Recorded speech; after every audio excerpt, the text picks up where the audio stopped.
Our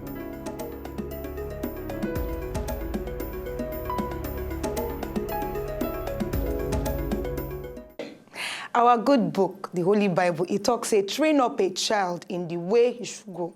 And when he grow up, he not going to pass from him. Yes, so that now true talk for everything we affect our children. Welcome to your Health Corner with me, myself, and I, your one and only Dr. Adora, on top the Good Morning Naija show, where they summon you all the better information where you need to make sure, say, you safe, they carry first for anything we concern your health, your family, and your picking them. Well, we don't they yarn you about bedwetting, that now when picking they piece for bed. Some adults say they do amo. And we don't tell you some of these symptoms, you know. We tell you, say, when person they piss for bed, most of the time, the major symptom where they experience, now that's pissing on the bed alone for nights. But it gets some other times when some other things they cause them, apart from the one where we never find out what in the cause be, we just a normal thing. But some other times, some things they cause them. And when other things they involve, maybe like when one disease or any other thing, it gets some kind things, some other symptoms where they follow body for the matter. And one of them now frequency. What be frequency? Frequency now when they go toilets, as in every time to they go piss, they hungry the person. Or if he gets some kind burning sensation when person they urinate, as they piss, it go be like say, that place they burn. Then as they piss sometimes, it go be like say, in they force the piss to come out. They call them straining. Then after that one, you get the one where they call dribbling. Piss go come out small. You know, normally, if they piss, they call them projectile movement. It's supposed to just go straight, land. But this one can come out small. Can they shake? Can they move around? Or some other unusual symptoms where they follow this urination. For some people, their urine color go change. Go they cloudy or pinkish. Or if you get some kind blood stains for on top their pants or their pajamas, where they use sleep for nights. That's some pajamas. Then soiling.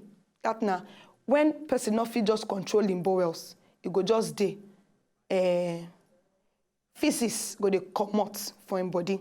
You don't know it. You not fit control them. Feces go just they come out, just they spoil everywhere. Then on top down, some people they get constipation. That now to go toilet they hard them. Then this frequency of urination, it is different for children than for adults. So, because plenty adults they fit urinate only 3 or 4 times a day.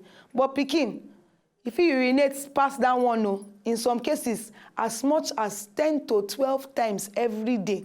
So frequency as a symptom, you suppose judge them in terms of waiting day normal for every particular child. Then equally important, now this infrequent voiding, that now less than 3 times urinating per day. This one will be sign of other underlying problems.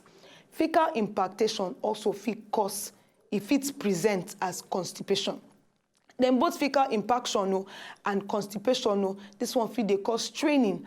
And when picking won't go, do number 2, and the toilet they push them like that, this one fit just injure some kind wire them where they connect to the urinary tract and some muscles where they control as the urine they flow from the body. So if person strain too much, if it go cause kasala, bege go cause scatter. When that one can happen, you can't piss for bed or piss anyhow like that.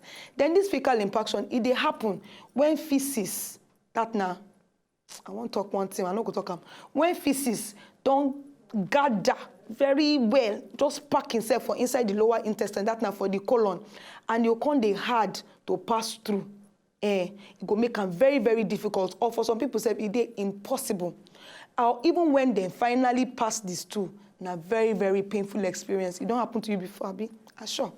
Anyway, this hard and tightly packed feces in the rectum, if you go, they press on top the bladder, and the surrounding nerves and muscles where they help bladder control. And this one too go make person to release urine anyhow.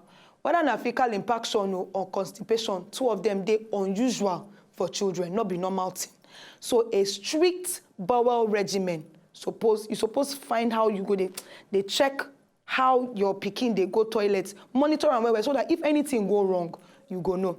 So how you go take know when time don't reach, say, this one don't pass, be careful, I need to seek medical care. This one, it depend on how you don't monitor your pikin finish, and as in when you take your pikin, go doctor, may do general checkup, he go tell you whether any underlying problem dey. Now here I go bar break on top the matter. Tomorrow, wetin I go tell you now some of the self-care things where you fit do for house to make sure say this bedwetting is stop at the appropriate time, or to even control am at least until the pikin fit stop by himself. My name na Dr. Adora, and I go continue this matter tomorrow. Have a lovely day.